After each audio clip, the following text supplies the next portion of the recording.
काय सध्याला लाईटीची परिस्थिती आहे आणि शेतकरी म्हणून तुमची काय मागणी आहे? आम्ही आज तहसीलदार साहेबांना निवेदन दिलं. कार्यकारी अभियंता महावितरण त्यांना बी निवेदन दिलं. लाईट 8 तास रात्रपाळी द्यायला चालू होती. आता 6 तासच लाईट द्यायला चालू केलेली आहे. म्हणजे 8 तासात आमची शेती भिजत नव्हती. आता 6 तासात कशी भिजणार? आणि मग काय लोक त्याच्यावरती डबल मोटरा टाकणार. आणखीन त्या डीपी लोड येणार, डीपी जळणार. तिथला फिडर नीट चालणार नाही, सबस्टेशन नीट चालणार नाही. म्हणजे शेती जळून जाणार आणि शेतकरी अडचणीत येणार. मग खऱ्या अर्थानं ही शेतकऱ्याचं सरकार आहे गाय ही उद्योगपतींचं सरकार आहे. शेतकरी आज देशोधडीला मिळवलेला आहे.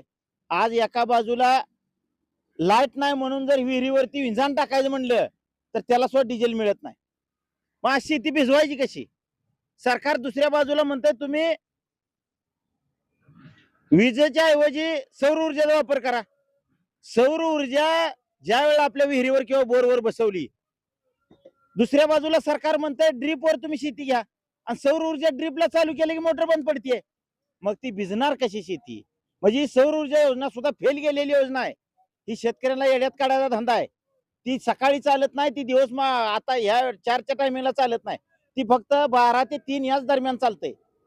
नदीवरून 10,000 फूट पाईपलाईन आहे, ती चालत नाही. उजनीवरून 5,000 फूट पाईपलाईन आहे, सौर ऊर्जा चालत नाही. म्हणजे शेतकऱ्याला देशोधडीला मिळवायचा आहे. एका बाजूला आज ऊस जाऊन 5-5 महिने झाले, बिलं नाही ती. कांद्याला दर नाही, शेती कुठलं काय पिकवल त्याला दर नाही. मग शेतकऱ्याच्या वारंवार दिवस आत्महत्या वाढायला लागल्या. विदर्भ मराठवाड्यातली आत्महत्या आता पश्चिम महाराष्ट्रात लोण आले. एवढी वाईट अवस्था आहे तरी सरकारचं इकडे लक्ष नाही, लोकप्रतिनिधीचं लक्ष नाही, इथल्या खासदारांचं लक्ष नाही. आज कुठलंही सबस्टेशन नीट चालत नाही. मग आज हे चालवते ती नेमकं काय? कुठला अधिकारी गांभीर्यानं घेत नाही. आज आम्ही तहसीलदार साहेबांना निवेदन दिलं. तहसीलदार साहेबांना विनंती केली की महावितरणच्या अधिकाऱ्यांना बोला. तहसीलदार साहेबांनी सुद्धा दुर्लक्ष केलं. आज महावितरणच्या अधिकाऱ्याला बोललो की ते शासनाचा असा आदेश आहे. म्हणजे प्रत्येकानं चेंडू करायचा आणि ढकलून द्यायचं आणि मग शेतकरी जर नाही जागला तर देश कसा जगणार आहे? एवढी वाईट अवस्था शेतकऱ्याची करून ठेवलेली आहे.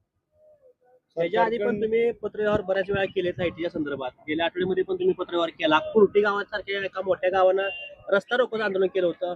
एवढं सगळं करून पण काहीच परिणाम झाला या गोष्टी. ही अधिकारी गेंड्याच्या कातड्याच्या अवलादी द्या, ह्यांना पंख्याखाली बसून पगार येतोय. त्यामुळे ही आणि लोकप्रतिनिधी आणि खासदार आमदार ही त्यांना पाठीशी घातले यांनी, ही दूषित ह्यात. त्यामुळे ही सगळी मिली भगत आहे. सामान्य माणसाचा आवाज उठवायला माणूस शिल्लक राहिला नाही. त्याचं कोण दुखणं ऐकून घ्यायला सुद्धा तयार नाही. त्यामुळे ही अशी अवस्था होऊन बसलेली आहे. आज काय काय ठिकाणी 4 तास लाईट आहे. 4 तासावर काय करायचं? 24 तास लाईट होती, ह्यांनी 12 तासावर 15 तासावर 12 तासावर आणली, पुण्यात 10 तासावर आणली, 8 तासावर. काही दिवसांनी बंद करतील आपण जर नाही आवाज उठवला तर. एवढी वाईट अवस्था या महावितरण शेतकऱ्याची केलेली आहे. शेतकऱ्यांचं सरकार आहे म्हणून सांगितलं जातंय. शेतकऱ्याला दिशू धडीला लावणार सरकार आहे. ही फडणवीस सरकार आणि मोदी सरकार यांनी शेतकऱ्याला दिसू धडीला लावलंय. शेतकरी हा भिकारी केला, भिकारी. एवढी वाईट अवस्था यांनी केलेली आहे. आपल्या पंढरपूर तालुक्यात सत्तेमध्ये पण आमदार आहेत, विरोधी पक्षामध्ये पण आमदार आहेत. दोन्ही पण कोणच आवाज उठत नाही या संदर्भात. सगळी ज्या वेळेला ही सत्तेत नव्हती त्यावेळेला ही बोंबलत होती. आता जी सत्तेत आहे ती त्या अगोदर बोंबलत होती, आता गप आहे ती. विरोधक आणि सत्ता ही लोकशाही जी मधला जी असती जिवंत राहिलेली नाही. म्हणून तर आज कोकरोच सारखा कोण माणूस माहित नाही, त्याला एवढं मीडियावर एवढा तरुणांचा काय एवढं हे आहे. याचं कारण काय आहे तर विरोधी पक्ष नेता बी लोळा पडलेला आहे, पांगळा झालेला आहे आणि सत्ताधारी तर तुम्हाला लुटाय बसलेला आहे. त्यामुळे ही अवस्था होऊन बसलेली आहे. आता तुम्ही म्हणल्याप्रमाणे की कॉक्रोच तुम्ही शब्द वापरला, अशाच पद्धतीने काँग्रेसच्या काळामध्ये अण्णा हजारे आंदोलन उभा केली, तशाच पद्धतीने आता काँग्रेस उभं राहिलं तर सरकारला फटका बसला असं वाटतं? सरकारला 100% फटका बसणारच आहे. पण आता जी माझा शेतकरी मरायला लागलाय, आज त्याचा कांद्याला भाव नाही, आज ऊस पाठवला तर त्याची बिलं नाही, ती त्या शेताला पाणी नाही, त्याला लाईट नाही, पाणी असलं तर लाईट नाही. आज शेतकरी संकटात सापडलाय. त्या जरशाला पाणी कुठनं पाजायचं? त्याच्या धारा काढाय त्याला लाईट सिंगल पेज होती त्यांनी बंद करून टाकली. पंखा सुद्धा फिरे नाही, कुटी चाल नाही, धारा काढाय मशनी चाल नाही त्या. म्हणजे तुम्ही म्हणताय जोडधंदा करा, दुग्ध व्यवसाय करा आणि दुसऱ्या बाजूला बंद करून टाकताय लाईट. कसा करणार कसा? म्हणजे पुढे 5ची पकवान ताट वाढून ठेवायचं आणि तोंडाला मुसकं घालून काठी घेऊन उभा राहायचं. या अशा अवलादीचं ही सरकार आहे. सरकार असं का करते असं वाटतं? सरकारला लोक अशीच लाचार बनवायची ती मताच्या आदल्या दिवशी 1000-500ची नोट दाखवली की त्यांनी मतदान केलं पाहिजे, कारण त्यांना स्वाभिमानानं जगली नाही ती पाहिजे. ती अशी गरीब गरीब होत गेली पाहिजे. आणि मग गरीब झालेला माणूस हे कसाही वागला जातो, त्याला काय पैशा पुढे त्याला काहीही कळत नाही. कारण त्याच्या गाडीत पेट्रोल नाही, ती पंढरपूरला जाऊ शकत नाही, त्या घरात टीव्ही नसती, पेपर नसतो, इलेक्ट्रिक मीडिया माध्यम ही काहीच नसते. आणि मग त्यामुळं तो माणसाला काहीच कळत नाही आपण नेमकं कुणाच्या पक्षाचे बटन दाबतोय, ती ज्याचा पैसा येईल तिकडे दाबतोय. अशा पद्धतीमुळं सगळं हे बिघडून गेलेलं आहे गाणं. ह्यांना असंच लाचार आणि भिकारी बनवायचं आहे सामान्य माणसाला.